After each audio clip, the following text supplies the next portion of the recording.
昔、山に一人で暮らす若者がおりました。働き者でしたが、暮らしは貧しいものでした。寒さも厳しくなり始めたある日のことです。集めた焚き木を背負い、家路を歩いていると、どこからか物音が聞こえてきました。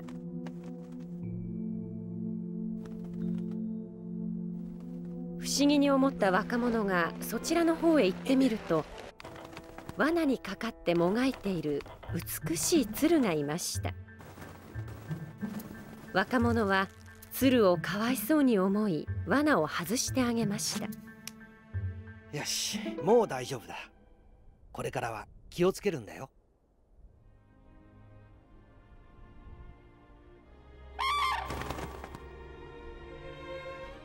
鶴は挨拶するかのようにひときわ大きく鳴き、空高く飛んでいきました。それから幾日か過ぎたしんしんと雪の降る夜のことです。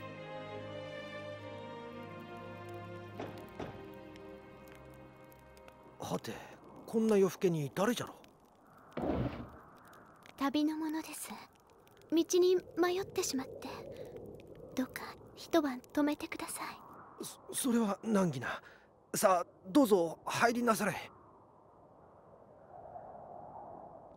若者は娘に粗末ですが温かい食べ物を食べさせました。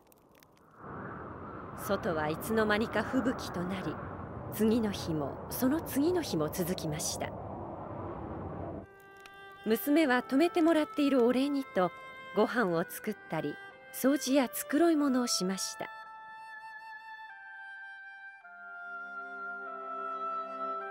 一人で寂しかったこの家に、なんだか花が咲いたようでした。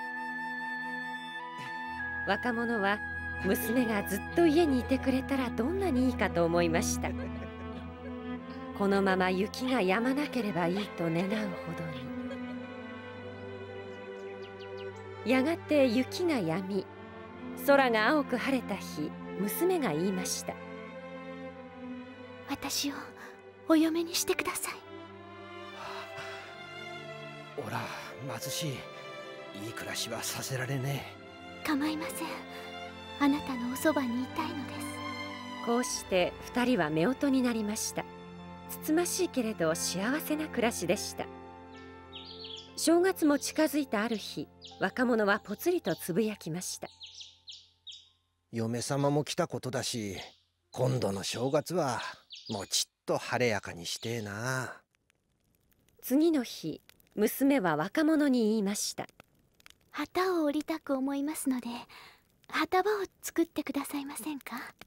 若者は快く引き受け、奥の間に旗場を作りました。娘は旗場へと入るとき、若者に言いました。約束ですよ。私が旗を折っている間、決して中を覗かないでくださいね。戸の向こうから旗を折る音が聞こえてきます。娘は部屋から出てこようとせず、3日3晩旗を折り続けました。若者は約束通り旗場を覗くことはありませんでした。4日目の朝、娘は旗場から出てきて、折り上がった反物を若者に差し出しました。それは艶やかで美しい反物でした。これを町へ売りに行ってくださいな。娘にそう言われ、若者はその反物を持って町へと出かけました。通りで反物を広げていると、人々が集まってきました。皆その美しさに感心しています。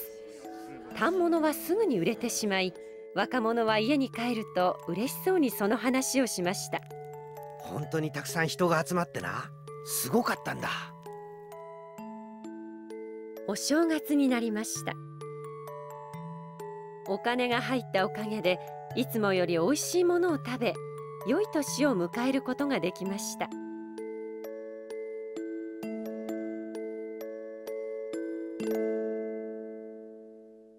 しばらくして娘はまた旗場に入りました。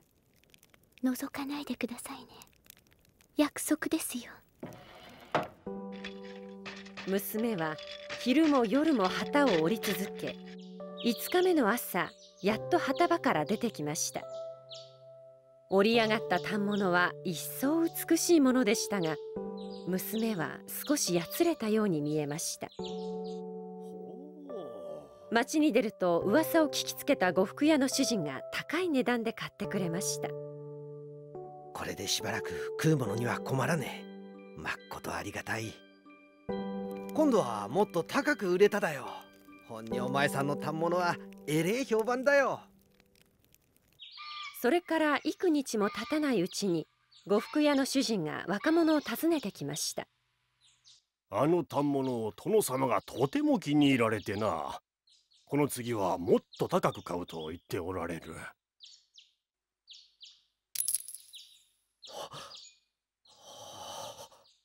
ところであの反物はどうやっておるのだ？あのような美しさはこれまで見たことがない。それがオラも見たことがねえんです。嫁との約束なもんで。夫婦でも見られねえと妙な話だ。若者はそれもそうだと思いましたが、嫁との約束を破れないと見せることも断りました。その晩、娘に殿様が反物を高く買ってくれるという話をしました。もっといい暮らしができるようになるんだぞ。はい、ですが旗を折るのはしばらく休みたいのです。それならもう一度だけな。わかりました。娘は旗場の中へと入っていきました。しかし今日は旗の音が時折途切れます。そういえば嫁さ最近少し痩せたか。若者は急に不安になりました。そして呉服屋の言葉を思い出したのです。夫婦でも見られねえと妙な話だ。そうだ、夫婦なんだ。少し様子を見るくらい構わないだろう。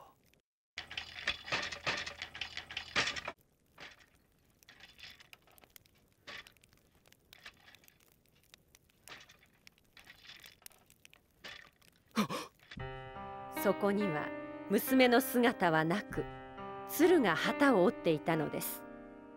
鶴は自分の羽を抜いて反物に織り込んでいました。鶴が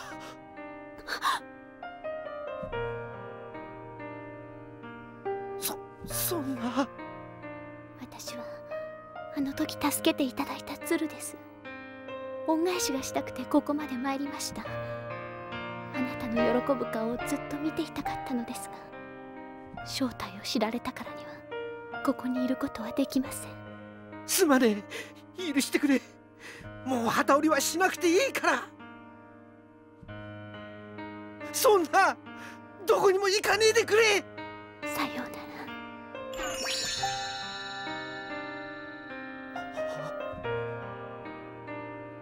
家の中に娘の姿はありません。慌てて外へ飛び出すと、一羽の鶴が空の彼方に飛んでいくのが見えました。